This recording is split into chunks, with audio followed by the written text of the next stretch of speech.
Vladimir Poutine est sur tous les fronts. Il est arrivé en Tchétchénie, c'est sa première visite depuis 2011 dans cette république russe du Caucase. Le chef du Kremlin, vous allez le voir sur ces images, a été accueilli hier soir par le dirigeant tchétchène Ramzan Kadyrov dès son arrivée. D'abord une première question, Christian Maigrelis. Pourquoi est-ce ces deux-là, quand ils se voient, c'est pourquoi? Parce qu'il y en a un qui a besoin de l'autre? Bah évidemment, ça me paraît clair. Il rentrait, il est passé par-dessus, il s'est arrêté parce qu'il a besoin de remplacer Wagner. Wagner manque aujourd'hui à l'armée russe. Et les seuls qui sont capables de remplacer Wagner, c'est les Tchétchènes. Donc il est parti les voir parce qu'il a il a besoin de monde. Il a besoin d'aide et quelque chose me dit que c'est peut-être en rapport avec ce qui se passe sur le territoire russe. Il a besoin de soldats professionnels et musclés et qui n'ont pas d'arrière-pensée. Comme les soldats russes moyens. On va écouter Ramzan Kadyrov qui a présenté des soldats tchétchènes à Poutine. Il lui a bien expliqué, regardez Vladimir Poutine, tous jouent un rôle dans cette opération spéciale.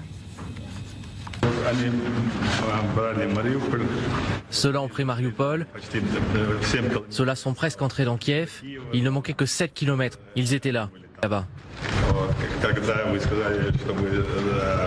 Et lorsque vous avez dit que nous devions reprendre Kherson, c'est lui qui commandait là-bas.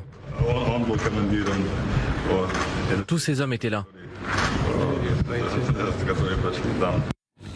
Et puis c'est Vladimir Poutine qui s'est ensuite exprimé une fois que les présentations ont été faites. Écoutez ce qu'il a dit aux soldats tchétchènes.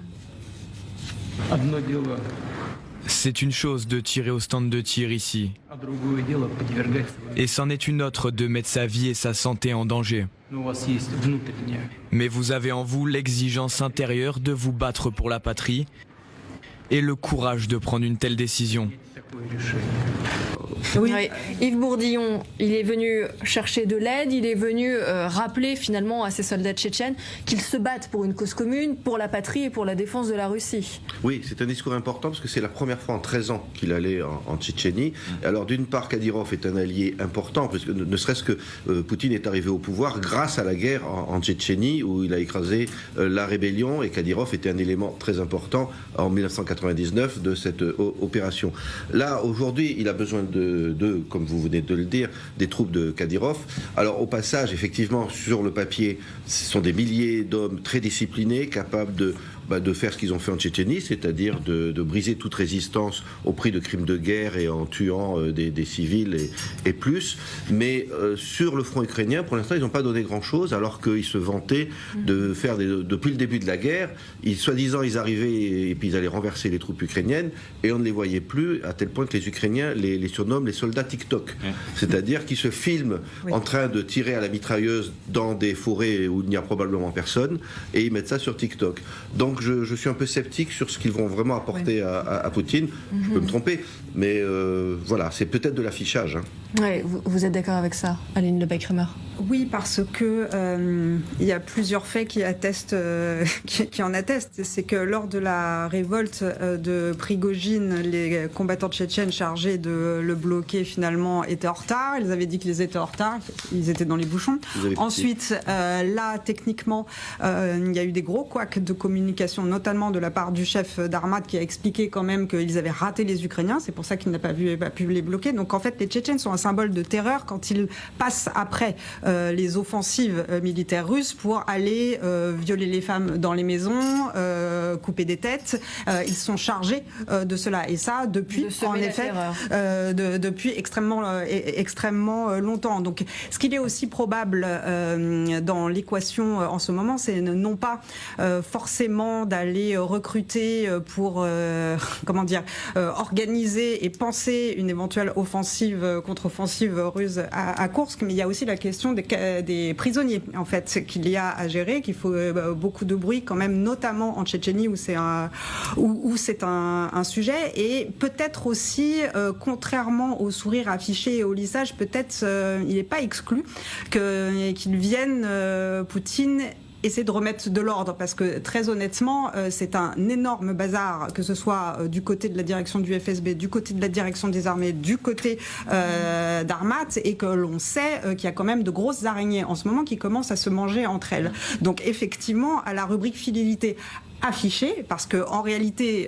techniquement, on peut aussi commencer à se demander ce que Kadyrov a en tête, dans la mesure où l'explication de son échec à tenir des lignes autour de courses que on les a pas vues est un peu grossière, donc c'est extrêmement compliqué de savoir exactement ce qu'il se passe. En revanche, ce que l'on sait, c'est qu'il y a des luttes intestines extrêmement violentes, et donc que cette venue à ce moment-là, en effet, ça fait 13 ans qu'il n'y a pas mis les pieds, vient dire quelque chose aussi du bazar politique qui a cours au Kremlin en ce moment. Oui, Général Dominique Trinquant, vous êtes toujours avec nous. Que pensez-vous de ce timing? Pourquoi est-ce que Vladimir Poutine, d'après vous, va en Tchétchénie aujourd'hui, alors qu'il n'y a pas mis les pieds depuis 13 ans? Alors je crois qu'il y a 3 effets, et comme vous le dites, d'abord il n'y a pas été depuis longtemps, or les troupes tchétchènes ont été engagées, donc il a besoin d'y aller, premier point. Deuxième point, il a besoin effectivement de renforts, donc il va probablement en discuter avec le président tchétchène. Mais dernier point, c'est un pays musulman, il ne faut pas l'oublier, et la Russie a été frappée par des attaques de mouvements islamistes. Et donc, en montrant que finalement il travaille bien avec l'islam, il cherche à éloigner les extrémistes et montrer que la Russie n'est pas en guerre contre l'islam, si ce n'est contre des extrémistes, bien sûr, qui ont fait des attaques. Donc je crois que c'est important pour la Russie de montrer la communauté russe qui inclut des musulmans.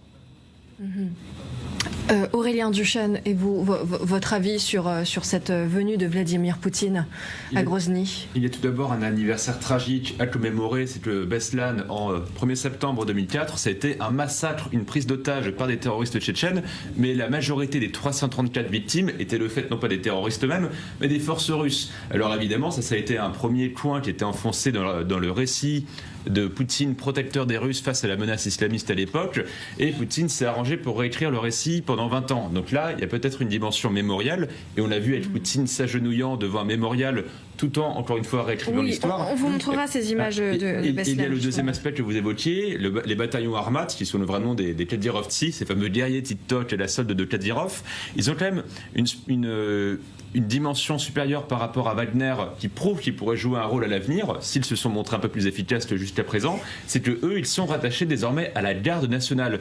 Et Kadyrov, qu'on montrait à l'écran, il a un rang équivalent à celui d'un général, donc dans ce qu'on appelle la Razborsky, c'est-à-dire la guerre justement entre les patrons du FSB, entre certains cadres de l'armée, entre désormais tous les cadres des Siloviki autour de Poutine, et bien Kadyrov, il commence à avoir à la haute main depuis 1 an, depuis qu'il y a un besoin pour les Russes de pallier le vide qui a été créé par la rébellion Prigojine. Oui, je voudrais revenir avec vous, Général Dominique Trinquant, sur le rôle que peuvent jouer ces soldats tchétchènes sur les terrains. Est-ce qu'ils sont si indispensables? Quel est votre regard sur ces soldats? Yves Bourdillon parlait de soldats tiktokers sur le terrain. Oui, non, tout à fait. Ils ne sont pas plus efficaces que d'autres. L'image qu'ils projettent, effectivement, sont des grands guerriers. La réalité est bien moindre que ça. Mais de toute façon, Poutine a besoin de toutes les forces, y compris des migrants qui peuvent obtenir un permis de séjour en Russie s'ils s'engagent dans l'armée. Donc, il a besoin de forces. On parle beaucoup du problème démographique de l'Ukraine, qui est réel et qui a besoin qui a un manque de soldats évident. Mais pour la Russie, c'est la même chose. Si on ne veut pas toucher au cœur de Moscou et de Saint-Pétersbourg en particulier, il faut aller chercher des combattants beaucoup plus loin. Alors le Daghestan, d'autres régions reculées, mais la Tchétchénie en fait partie. Et puis effectivement, l'image qu'ils aiment à projeter d'eux-mêmes peut montrer que c'est un renfort supplémentaire, même si la réalité est très loin de ça. Dominique Trinquant, est-ce que pour vous c'est un aveu de faiblesse de voir le président russe qui multiplie les déplacements et qui va à la rencontre des soldats tchétchènes? Est-ce que ça montre qu'il est en difficulté sur le terrain et dans la guerre qu'il mène face à l'Ukraine?